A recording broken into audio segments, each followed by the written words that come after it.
और कैबिनेट मंत्री Suresh Bhardwaj corona positive पाए गए। पत्नी की रिपोर्ट भी पॉजिटिव है। वो अस्पताल में भर्ती हैं। पत्नी को सांस लेने की तकलीफ के चलते उन्हें अस्पताल में भर्ती कराया गया।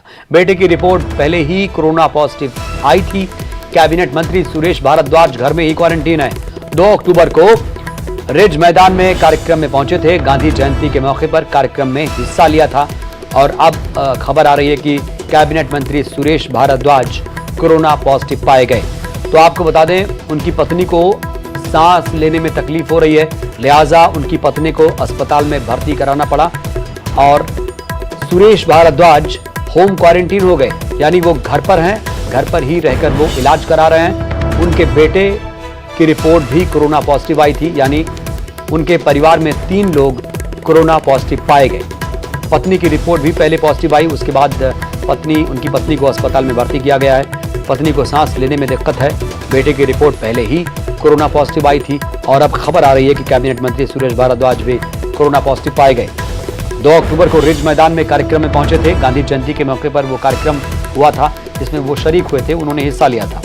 बेटे की रिपोर्ट पहले ही कोरोना पॉजिटिव थी, यानी उनके परिवार में 3 लोगों की रिपोर्ट कोरोना पॉजिटिव पाई गई।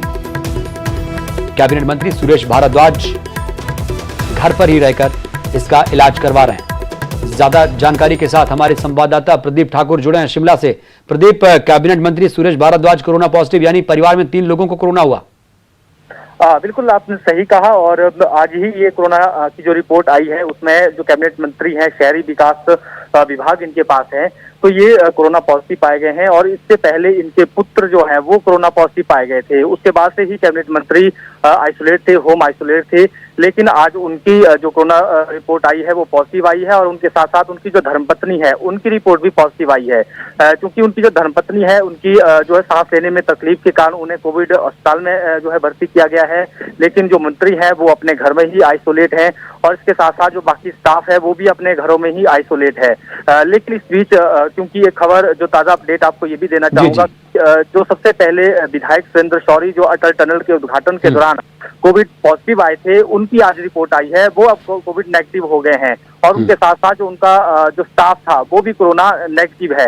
हालांकि मुख्यमंत्री जयराम ठाकुर का आज कोरोना टेस्ट होना था, लेकिन उनके अंदर किसी प्रकार के लक्षण नहीं है, इसलिए उनके जो है अभी तक जो है वो टेस्ट नहीं लिए गए हैं। और संभवतः क्योंकि 1-2 दिन बाद अगर फिर से लगता है कि लक्षण आ रहे हैं तो कोरोना टेस्ट होंगे। लेकिन इस बीच जो 9 अक्टूबर को हिमाचल में कैबिनेट बैठक होनी थी उसको फिलहाल टाल दिया गया है और जो सीएम ऑफिस है उस ऑफिस को भी सील कर दिया गया है, क्योंकि यहाँ पर मुख्यमंत्री के प्रधान निजी सचिव आरएन वत्ता वो पिछले कल कोरोना पॉजिटिव आए हैं। तो कुल मिलाकर कह सकते हैं कि हिमाचल में कोरोना का जो कहर है वो लगातार बढ़ रहा है। बिल्कुल सही कहा प्रदीप आपने कि जो कोरोना का जो कहर है वो अब कहीं ना कहीं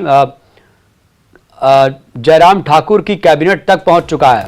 उनकी कैबिनेट को भी जद में लेता नजर आ रहा है और जो 9 अक्टूबर को कैबिनेट की बैठक थी उसको भी फिलहाल के लिए टाल दिया गया। बहुत शुक्रिया आपका प्रदीप। और वक्त एक छोटे से